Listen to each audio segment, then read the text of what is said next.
Every single day, the boy would leave a plate of food for a homeless man on a bench in the local park. But on one particular day when he returned, he saw a millionaire surrounded by bodyguards. The world was still asleep when tiny bare feet touched the cold floor of apartment 302. Luke, just 5 years old, moved silently toward the living room window, guided by the first light of day that began filtering through the gaps in the curtains. It was a routine that had started a few weeks ago, waking up even before his grandmother, just to watch the park that stretched out 3 floors below. With small, eager fingers, he gently pulled back the worn curtain, his brown eyes immediately seeking the solitary figure who, as always, was already occupying the moss-green bench beneath the large fig tree. The man was there, as still as the tree that sheltered him, his faded brown coat blending into the early morning shadows. "Luke," a soft voice called from behind him, filled with sleepiness and maternal concern. "Already up, my dear?" The boy turned to his grandmother, his eyes shining with that early morning intensity only children seem to have. "He got here first again, Grandma." Marie approached the window, her slippers lightly sliding across the floor. Age had painted her hair silver, but her movement still held the grace of someone who had spent a lifetime caring for others. She placed a gentle hand on her grandson's shoulder, observing the familiar scene below. The apartment they lived in was modest, located in an old building that had seen better days. The walls, though clean, showed signs of age with small cracks and peeling paint, but Marie had transformed every corner into a cozy home. Luke's colorful drawings adorned the walls like gallery art, and well-cared-for plants occupied the windowsills, bringing life to the simple space. "Grandma," Luke began, his voice taking on that serious tone kids use when they're about to say something important. "He never has breakfast." Marie blinked, surprised by the observation. It was true. In all the mornings they had watched the mysterious occupant of the bench, they had never seen him with any kind of food. He just sat there for hours on end, barely moving. "How do you know, honey?" "I watch every day," Luke replied, as if it were the most obvious thing in the world. "And Ms. Cecilia said breakfast is the most important meal. She said our body is like a car and needs fuel to run." Marie smiled at the simple yet effective analogy. Her grandson was growing up, absorbing the world around him with insatiable curiosity and an ever-expanding heart. "You know, Grandma," Luke continued, now pressing his nose against the glass and leaving a small foggy mark, "I think he must be really hungry." The comment hung in the morning air like a heavy cloud. Marie felt her heart clench. As a grandmother, she knew all too well the weight of making sure there was enough food on the table. Her small pension barely covered the basics, and she often skipped meals to ensure Luke always had enough. "Can we give him some food?"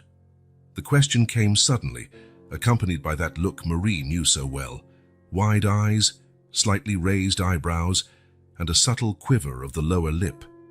It was the look Luke wore when something truly mattered to him.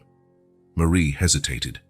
Her mind quickly calculated the already tight monthly budget, the pending bills, the need to buy new school supplies for Luke. But there was something in her grandson's expression, a mixture of hope and determination, that reminded her of her own childhood, of the lessons in generosity her mother had taught her, even during the hardest times. "Please, Grandma," Luke insisted, now clutching the hem of Marie's robe with his small hands. "Miss Cecilia also said we should help people who need it." Marie felt tears welling up in her eyes, which she quickly hid by brushing away some stray hairs on her grandson's head. "Yes, my love, we can make something for him." Luke's face lit up like a little sun, and he hugged his grandmother's legs with all the strength his small arms could muster. "Thank you, Grandma. Can I help make breakfast?" "Of course you can," Marie replied, already feeling her heart warm with her grandson's excitement. "Let's go to the kitchen." The tiny kitchen of apartment 302 quickly filled with life and movement. Luke climbed onto his special stool, a gift Marie had made for him, painted light blue with little yellow stars. It was his observation post and his perch for helping out in the kitchen. "What are we making, Grandma?" Marie opened the fridge, mentally checking what they had. "How about scrambled eggs? We have bread to toast as well." "And coffee," Luke added enthusiastically. "Grown-ups need coffee in the morning. You always say that. Marie chuckled softly. Yes, coffee too. Together, they created a small morning symphony, water bubbling for coffee, bread popping in the toaster, cups clinking as they were arranged. Luke insisted on cracking the eggs, which led to a few shells ending up in the bowl that Marie discreetly fished out when he wasn't looking. "Grandma," said Luke, watching her stir the eggs in the pan, "do you think he'll like it?" "I'm sure he will, my love." Food made with care always tastes special. As they prepared breakfast, Marie noticed how totally absorbed her grandson was in the task, his tongue peeking out at the corner of his mouth as he carefully placed slices of toast on the plate. There was a seriousness in his actions that contrasted with his usual childlike energy. "All done," Luke announced when they finished assembling the meal. The plate held freshly scrambled eggs, 2 slices of toast, and an orange. Luke insisted on including, because fruit is important. A thermos of coffee completed the meal. Marie helped Luke bundle up properly for his mission. It was a cool fall morning, and she made sure he wore his favorite blue coat and the scarf she had knitted for him. "Are you sure you want to do this, honey?" she asked one last time, adjusting the scarf around his neck. Luke nodded with determination. "I'm sure, Grandma, nobody should be hungry." Marie felt tears threatening to spill again. How could such a young child have such a big heart? Moments like these made her grateful for the chance to raise her grandson, despite all the difficulties they faced. Their first encounter with the man in the park was a moment Marie would remember forever, watching anxiously from the window. Luke carefully crossed the park, balancing the plate covered in aluminum foil and the thermos of coffee. His small figure looked even tinier next to the planters and trees. The man didn't move when Luke approached. He remained seated, head bowed, hands resting on his lap. Up close, Luke could see that the brown coat was more worn than it looked from the apartment window, with small patches on the sleeves and missing buttons. "Good morning," said Luke, his clear and confident voice cutting through the morning stillness. "I brought you some breakfast." For a tense moment, nothing happened. The man stayed motionless, as if he hadn't heard. Luke glanced briefly at the apartment window, where Marie gave him an encouraging wave. "They're scrambled eggs," Luke continued, placing the plate and the thermos carefully on the bench next to the man. "My grandma makes the best scrambled eggs in the world. There's also an orange, Kyle, because fruit is important for your health." Finally, there was movement. The man turned his head slightly, his eyes meeting Luke's briefly before returning to the ground.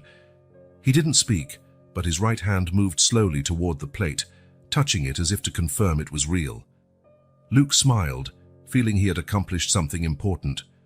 "I'll bring more tomorrow," he promised, before turning and running back to the building where Marie awaited him at the door. "He took it, Grandma!" Luke exclaimed as soon as he entered, his eyes shining with excitement. "He looked at me." Marie hugged her grandson, her heart brimming with pride. "You were so brave, my love." Thus began a routine that would become the centerpiece of mornings in apartment 302. Luke woke up before the alarm, eager to start preparing breakfast. Marie adjusted her budget as best she could, sometimes taking on extra orders for cakes and pastries to ensure there was always something to share. The menu varied according to what they had, sometimes just bread with butter and coffee. Other times they managed to include fruit or even a slice of cake Marie had baked to sell. Luke insisted on helping with every detail, from choosing what to serve to setting up the plate. The man never spoke, but Luke began to notice small changes in his behavior. His hands no longer trembled as much when he picked up the plate, and occasionally he lifted his head a bit more when he heard footsteps approaching. On rare occasions, there was even brief eye contact. A week after starting his mission, Luke had a new idea during breakfast. "Grandma," he said, chewing his toast thoughtfully, "can I make him a drawing?" Marie smiled, pouring him more milk. "I think that's a wonderful idea, honey." That night, Luke dedicated himself to his artwork with all the seriousness he could muster. Using crayons, he drew 3 figures, himself recognizable by the blue coat, his grandmother with silver hair and an apron, and the man in the park, all holding hands under a smiling sun. At the top of the page, he wrote in his clumsy child's handwriting, "Friends." The next morning, along with the usual breakfast, Luke left his drawing carefully folded next to the plate. "So I made this for you," he said, his voice trembling slightly with nerves. It was the first time the man took something directly from Luke's hands. His fingers, still shaky, unfolded the paper with care. For a long moment, he stared at the drawing, and Luke could have sworn he saw a different kind of light in his eyes. From that day on, each breakfast came with a special gift, sometimes a new drawing, other times a simple note with words Luke was learning in school, or small flowers he picked on the way. The man placed every one of them in the pocket of his brown coat, with the same care he showed when receiving the food. Marie watched all of this with a mixture of pride and concern. She noticed how her grandson had changed since he began his mission of kindness. Lucas, always a sweet child, had developed an even greater sensitivity to the needs of others. At school, the teacher remarked how he had started helping classmates who were struggling, sharing his lunch or offering support during activities. Mornings became the most precious time of day for Luke. He practically jumped out of bed when he heard his grandmother's alarm, eager to start preparing breakfast. Sometimes Marie found him already in the kitchen, reaching for ingredients on the lower shelves. "Easy there, little one," she would say fondly, helping him climb onto his stool. "We've got time." The park, once just another place in the neighborhood, turned into the stage for a silent story of compassion and human connection. Neighbors began to notice the unusual routine of little Luke and his mysterious friend. Some watched with distrust, others with admiration, but all were touched in some way by the boy's determination to help a stranger. One particularly cold morning, Luke insisted on taking an extra blanket from his bed. "He must be freezing, Grandma," he argued, his big eyes pleading for permission. Marie hesitated only for a moment before helping him fold the blanket in a way he could carry along with breakfast. She watched from the window as Luke approached the bench even more carefully than usual. "I brought this so you won't be cold," he said, placing the blanket after setting breakfast in its usual spot. The man looked at the blanket for a long moment before extending his hand to take it. His fingers lightly brushed Luke's during the exchange, and the boy noticed how cold they were. "Thank you," the man said, his voice rough and low, almost a whisper. It was the first word Luke had ever heard from him in all those weeks. The boy stood there, stunned for a moment, his eyes wide with surprise and joy, his face lit up with a smile so bright it could have warmed the entire park. "You're welcome," he replied enthusiastically, before running back home to tell his grandmother about this exciting development. Marie listened to Luke's animated story about the man's first word with a smile on her face, but also a twinge of worry in her heart. The more time passed, the more questions she had about this mysterious man. Who was he? Why was he there? Did he have a family? Where did he go when he wasn't on the bench? The following days brought small changes, almost imperceptible to anyone not paying attention. The man began lifting his head more when he heard Luke's approaching footsteps. His eyes, once always on the ground, now occasionally wandered toward the boy's face as he talked about his school day or his latest drawings. One morning, after a month of this new routine, Luke came home from school especially excited. "Grandma, Grandma, my teacher taught us something new today." Marie, finishing up some tidying in the kitchen, smiled at her grandson. "What was it, my love?" She said sometimes people feel sad because they feel alone, Luke explained, climbing onto the kitchen chair. "And a friend can make the sadness go away." Marie paused what she was doing, sensing where her grandson was headed. "That's true, honey." "So," Luke continued, his voice taking on that serious tone he used for his big ideas, "I think we need to be more than just people who bring food. We need to be his friends." The simplicity and depth of Luke's conclusion moved Marie. She approached him and kissed the top of his head. "You have a heart of gold, my love." The next morning, Luke asked to leave even earlier than usual. Along with the usual breakfast and his daily drawing, he carried something special, a small red toy car, his favorite. When he arrived at the bench, the man was there waiting, his head lifted, a sight that made Luke's heart fill with joy. "Good morning," Luke said, placing the breakfast in the usual spot. "I brought something for you to see." He sat on the bench next to the man, something he'd begun doing occasionally, and showed him the toy car. "This is Speedy. It's really special because it was a gift from my dad before he went to live with the angels."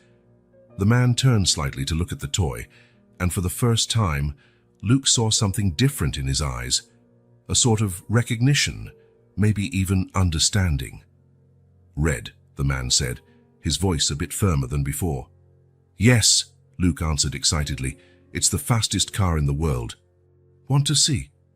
And right there, on that crisp fall morning, something extraordinary happened. Luke started pushing the toy car along the bench, making engine noises with his mouth. And for a brief moment, so brief that Marie, watching intently from the window, might have missed it, a small smile appeared on the man's face. It was in that moment that Marie truly understood what was happening. It wasn't just about bringing food to someone in need. It was about human connection in its purest, simplest form. It was about a 5-year-old boy who, with his natural kindness and open heart, was slowly bringing light into the life of someone who seemed lost in the shadows. Weeks turned into a month, and the routine solidified into something sacred. Luke developed new mini-rituals within the overall ritual. On Mondays, he brought colorful drawings. On Wednesdays, little stories he made up with Marie's help. On Fridays, he always managed to add something special to breakfast, like a slice of cake his grandmother made to sell. The man remained mostly silent, but his words, though rare, started to come more often. "Good. Thank you. Child. Kind." Luke treasured each word like a precious jewel, reciting them to Marie each night before bed. Marie, for her part, adapted completely to the new routine. She started working some extra hours baking cakes to order, making sure there was always something special to share. The budget was still tight, but she found that Luke's happiness and the man's slow but evident transformation were worth every sacrifice. As the first month of this unexpected journey came to a close, Marie watched her grandson sleeping peacefully, exhausted after another day of his mission of kindness. Next to his bed lay his drawing for the next morning, a colorful scene of the park, with him and the mysterious man playing with the red toy car under a smiling sun. Marie knew something special was happening, something beyond her complete understanding. Her little grandson, with his instinctive kindness and innocent perseverance, was not just feeding a stranger, he was nurturing a bond that transcended words and circumstances.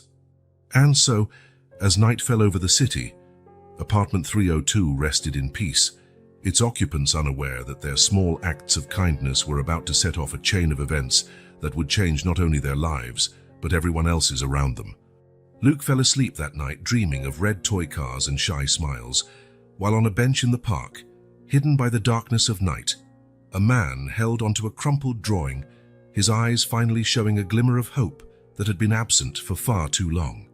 It was a particularly cold morning when Luke first noticed the watch.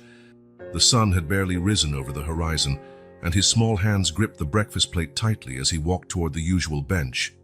The man was there, as always, but something about the way he moved caught the boy's attention, a golden glint peeking out from the frayed sleeve of his coat. "That's so pretty," Luke exclaimed, his eyes fixed on the watch shining on the man's wrist. The object completely clashed with the rest of his appearance. It was an elegant watch with gold details and a leather strap which, though worn, still looked sophisticated. It stood in stark contrast to the patched coat and faded pants he always wore. The man seemed to notice Luke's gaze and instinctively pulled his sleeve down to cover the watch. But it was too late. The boy's curiosity was already piqued. "My dad had a watch too," Luke commented, sitting beside the man as he often did now. "Grandma keeps it in a special box. She says one day it'll be mine." The man lifted his eyes slightly, something he rarely did. His gaze fell on his own wrist, and for a moment a deep confusion crossed his face. His fingers touched the watch with hesitation, as if he didn't recognize the object. From the window of apartment 302, Marie observed the scene carefully. In recent days, she'd noticed subtle changes in the mysterious man's behavior. Sometimes, it was as if he was waking from a trance, looking around as though seeing the park for the first time. In other moments, his eyes shone with clarity that soon faded, like a candle flickering in the wind. "Elizabeth." The name slipped from the man's lips in a whisper so low Luke almost didn't hear it. "Who's Elizabeth?" the boy asked innocently. The man gave no reply. His eyes were once again fixed on some distant point, and his hands trembled slightly as he held the coffee Luke had brought. The following day at breakfast, Luke couldn't stop thinking about the watch and the name he'd heard. "Grandpa," he asked, nibbling on his toast, "why would someone with such a nice watch sit by himself in the park?"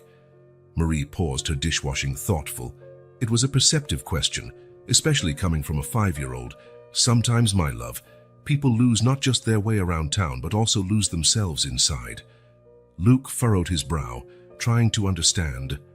"Like when I got lost in the supermarket." "Something like that," Marie said with a smile, drying her hands on her apron. "But when we get lost on the inside, it can be harder to find the way back." In the park, neighbors were starting to notice the unusual friendship between little Luke and the mysterious man, Ms. Carmen, who lived in the adjacent building, often stopped Marie on the street to voice her concern. "Isn't it dangerous to let the boy get so close to a stranger?" she would ask, her voice laden with worry. But Marie had learned to trust her instincts, and Luke's. There was something in the man's eyes, even in his most distant moments, that conveyed not danger, but deep sadness. One morning, as Luke was setting out the usual breakfast plate, he heard the man mumbling what sounded like an address. "Palm Avenue, 1542, office on the 10th floor. Do you work there?" Luke asked, curious. The man blinked several times, as if waking from a dream.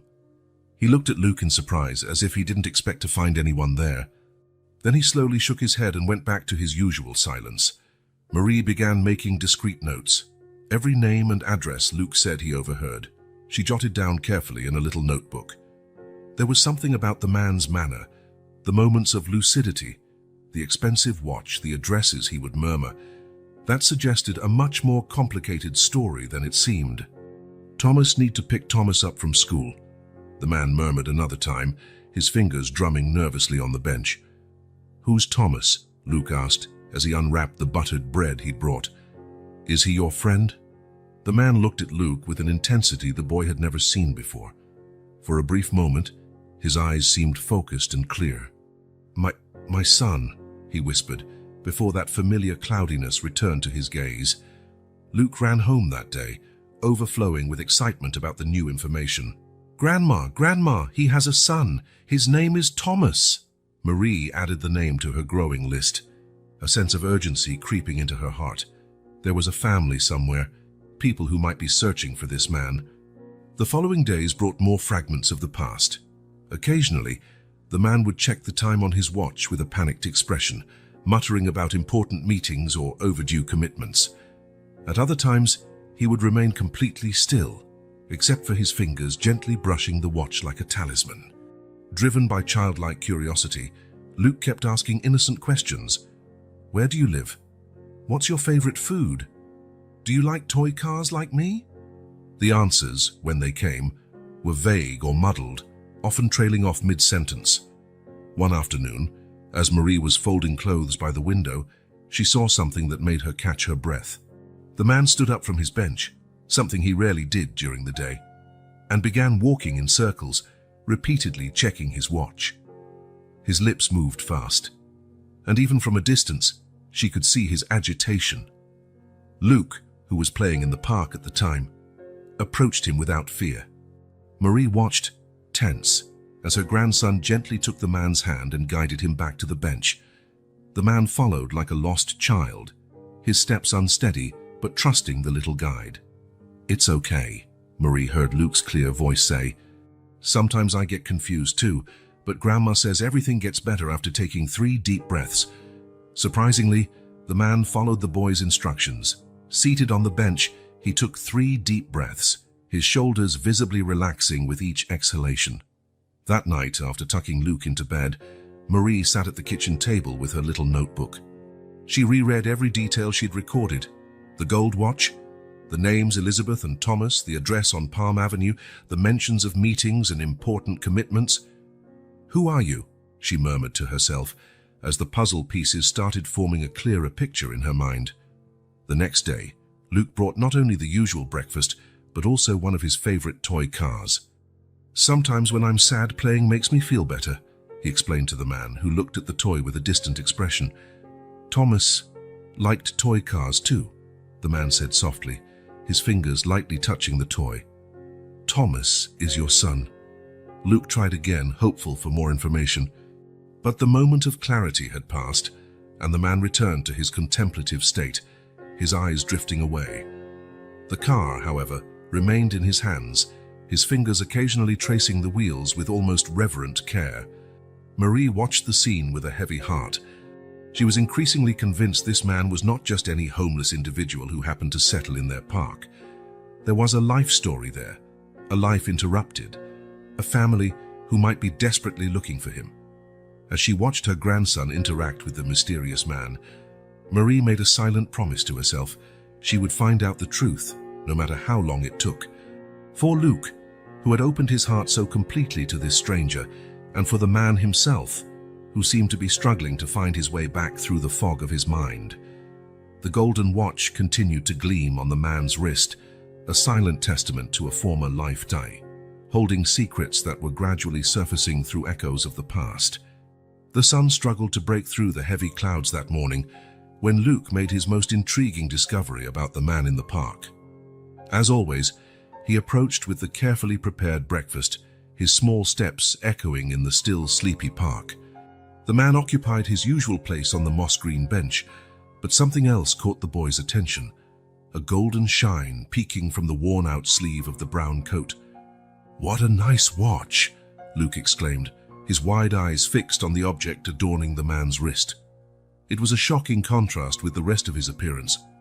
The watch was clearly a luxury item, detailed in gold with a leather band that, though worn, still held its original elegance. It clashed completely with the patched coat, faded pants, and worn-out shoes. The man seemed to awaken from his usual torpor at the comment. His eyes, typically distant and unfocused, locked on the watch with sudden intensity. His fingers trembled slightly as he touched the golden face, as if trying to recognize something familiar in a sea of confused memories.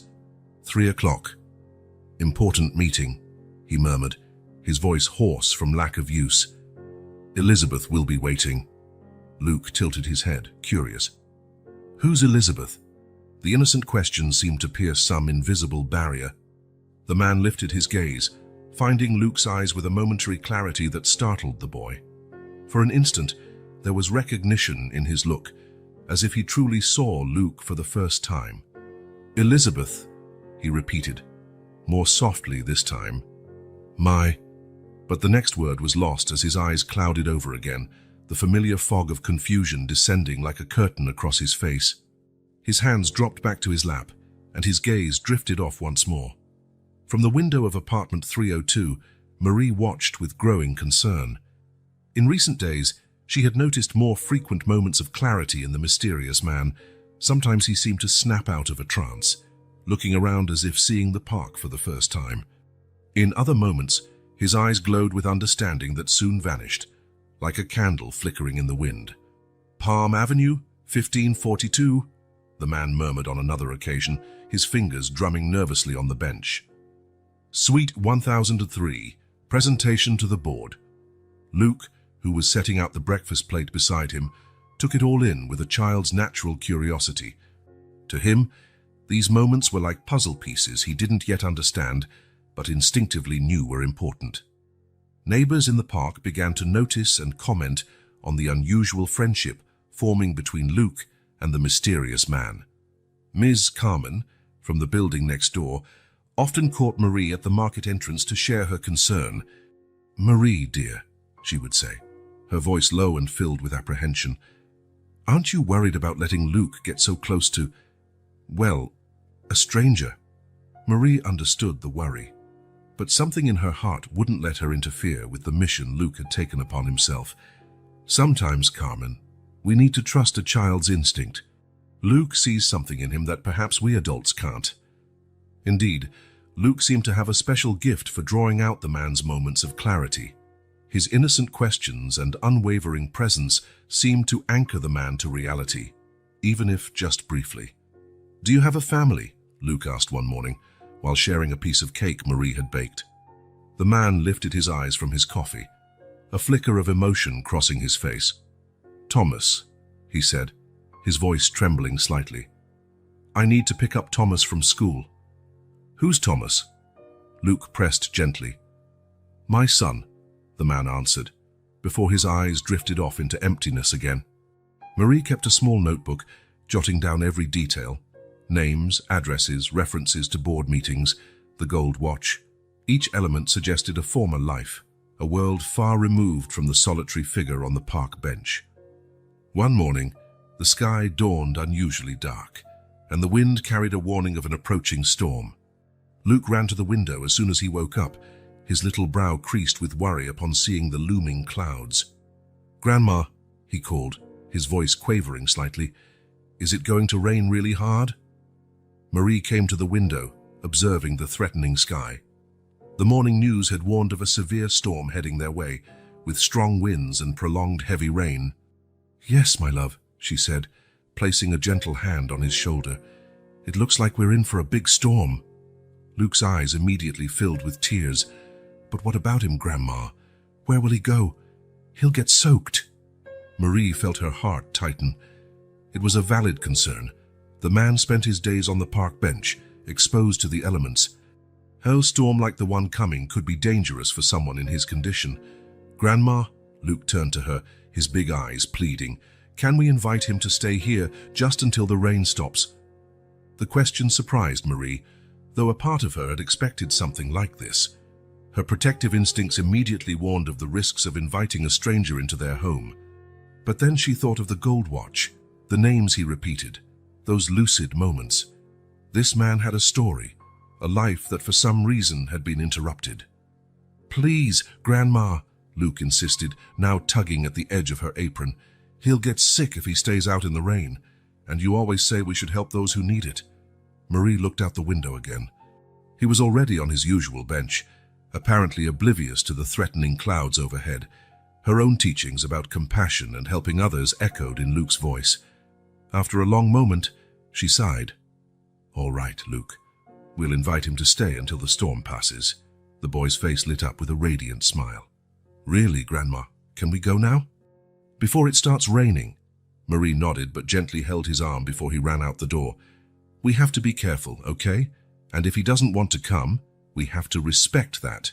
Luke agreed solemnly, though his eyes sparkled with anticipation. Together they went down to the park, Marie carrying an umbrella large enough for 3 people. The man lifted his eyes as they approached, a slight spark of recognition crossing his face at the sight of Luke. The boy immediately spoke up, his voice clear and confident, cutting through the heavy morning air. "It's going to storm really bad today," he announced, pointing to the dark sky. "Grandma and I want to invite you to stay at our place until it passes." The man blinked several times, his gaze shifting from Luke to Marie, then to the ominous clouds. He seemed to be processing the offer, his hands gripping the edge of his coat nervously. "We have hot chocolate," Luke added, using his most convincing argument. "And I can show you all my toy cars." Marie took a step closer, keeping a respectful distance yet offering a kind smile. "It's safer than staying out here in the rain," she said softly. "We don't have to talk if you don't want to. Just a dry, warm place to wait out the storm." The man glanced at his watch, a gesture Marie had come to recognize as his way of grounding himself in moments of uncertainty. His lips moved silently, as though he was having an internal conversation. "Please," Luke insisted, extending his small hand. Something about the simplicity of the gesture, the innocence in that outstretched hand seemed to reach him. Slowly, hesitantly, he rose from the bench.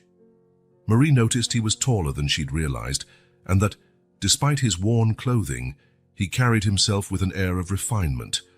The first raindrops began to fall as they made the short walk back to the building. Luke gripped the man's hand tightly, guiding him as if he'd been doing so for years. Marie followed closely behind, observing how the man looked around with a mix of apprehension and curiosity. Upon entering apartment 302, Marie first noticed how out of place the man seemed in an indoor setting. His eyes darted around as if trying to map unfamiliar territory. His hands trembled slightly, and he lingered near the door until Luke gently tugged his sleeve. "Come see my room," the boy exclaimed, eager to show off his treasures. "Luke," Marie interjected softly, "maybe first we should show our guest where he can dry off and rest a bit." The man looked at her with an expression Marie couldn't fully decipher. There was gratitude, confusion, and something else that looked like shame. "The bathroom is this way," she indicated. "I have clean towels and—" She hesitated a moment before continuing. "If you'd like, I can wash your clothes. I have some of my late husband's clothes that might fit you." The man nodded slightly, still without speaking. Marie guided him to the bathroom, showing him where the towels and fresh clothes were. As she closed the door, she could hear the storm beginning to howl outside, wind whistling between buildings. Luke was by the window, his face pressed against the glass, watching the now pouring rain. "Good thing he came inside, right, Grandma? He would have gotten soaked." Marie smiled, ruffling her grandson's hair. "Yes, my love. It was very kind of you to worry about him." As they waited, Marie prepared hot chocolate and set out some cookies she had baked the day before. Luke was in the living room, arranging his toys, determined to show every single one to his park friend. When the man emerged from the bathroom, dressed in Marie's late husband's clothes, she noticed a subtle change in his appearance. Clean and in dry clothes, it was even more obvious he wasn't just another person experiencing homelessness. There was a dignity in his posture, even if his eyes still seemed lost. "Look, I made a racetrack," announced Luke proudly, showing off an elaborate circuit he had set up with his toy cars. The man approached slowly, sitting on the floor next to Luke when the boy tugged on his sleeve. Marie watched, fascinated, as he seemed more relaxed playing with Luke's simple toys than during any other interaction. "This one is Speedy," Luke explained, showing him his favorite red car. "And this one is Thunder. Which one do you want?" For a moment, the man seemed confused by the question. Then, hesitantly, his fingers reached for the blue car Luke offered. Thomas always liked the blue one," he murmured. Luke beamed, handing him the car. "You can be the blue one then, let's race." Marie settled into her armchair, watching the surreal scene unfolding in her living room. The mysterious man from the park, now clean and in fitting clothes, playing toy cars with her grandson while a storm raged outside. There was something deeply moving about the way he followed Luke's enthusiastic instructions, how his shaky fingers maneuvered the car around the improvised track. Occasionally, the man would freeze, eyes darting around as if he wasn't sure where he was. In those moments, Luke would gently touch his arm and bring him back to the game, his child's voice anchoring the man in the present. "Are you hungry?" Marie asked after a while, offering him the tray with hot chocolate and cookies. The man looked at the tray as if he wasn't sure what to do. Luke immediately picked up a cookie and handed it to him. "These are the best cookies ever. Grandma made them." Slowly, the man bit into the cookie, and something in his expression changed. "Isabel," he murmured. "Isabel used to make cookies like this on Sundays." Marie mentally noted this new name, planning to add it to her notebook. Each piece of information seemed like part of a larger puzzle, a portrait of a life gradually emerging from the fog of confusion. Afternoon wore on, accompanied by the sound of the heavy rain pounding on the windows. Luke continued showing off his toys, proudly holding up his collection of children's books. The man seemed more at ease with the books, his fingers caressing the pages with a familiarity that suggested an old habit. "Do you like reading stories?" Luke asked, settling in next to him on the couch with his favorite book. I used to read to Thomas," the man said, his voice distant. "Every night, before bed." Marie, busy tidying the kitchen, paused to watch as the man began reading in a low voice, initially hesitant, but gradually gaining confidence. Luke listened intently, his eyes moving between the illustrations and the man's face. At one point, thunder boomed loudly enough to rattle the windows. The man jumped, the book slipping from his hands. His eyes darted wildly, as if he had no idea where he was. "It's okay," Luke said quickly, placing his small hand on the man's. "It's just thunder. Grandma says it's the sky making noise." The man focused on Luke, his breathing gradually steadying. "Sky," he repeated softly, "making noise." Marie approached with more hot chocolate, noticing how the man's hands shook as he gripped the cup. There was something profoundly unsettling about seeing someone so obviously educated and refined, evidenced by his moments of clarity lost within his own mind. As afternoon turned into evening, It became clear the storm wouldn't let up any time soon. Luke had shown nearly all his toys and books, and was now sprawled on the rug, drawing with crayons. "This is you," he explained, displaying his drawing, "and this is me, and this is Grandma. We're all drinking hot chocolate." The man looked at the drawing for a long time, his fingers lightly tracing the colorful figures. "Family," he murmured, and for a moment, his eyes filled with tears. Marie realized they would have to decide how to handle the night. The storm was still fierce, and sending the man back to the park in those conditions was unthinkable. "You can sleep in my room," Luke offered excitedly. "I can sleep with Grandma." Marie stepped in gently. "Actually, sweetie, we can set up the couch. That'll be more comfortable for everyone." While Marie fetched extra sheets and pillows, she noticed the man seemed to be wrestling with some inner battle. His eyes flickered between clarity and confusion, as if two different realities were competing for his attention. If you want this type of stories, then subscribe to Golden Chapter Whispers.